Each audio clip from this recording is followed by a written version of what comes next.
बनवा में फूलेला बेली फूलवा बनवा सोवन हो।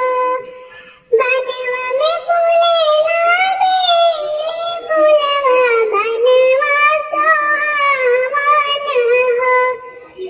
मलिया जे हाथ पसारे ले अब फूलवा लोढ़ावी है। मलिया जे हाथ पसारे ले अब फूला लोढ़ावी है। धीरा धरी माली धीरा धरी अब इन कोड़िया फूला हो। धीरा धरी माली धीरा धरी अब इन कोड़िया फूला हो।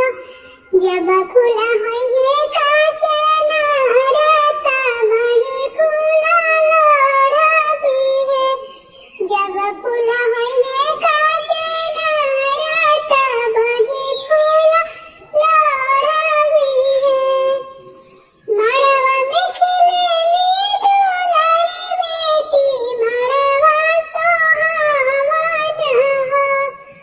मड़वा में खिलेली दुलारी बेटी मड़वा सोहावन हो। दुल्हा जे हाथ पसारे ले अब सुभवा बियाहवी है। दुल्हा जे हाथ पसारे ले अब सुभवा बियाहवी है। धीरा धरी दुल्हा धीरा धरी अब इन तो पापा के है।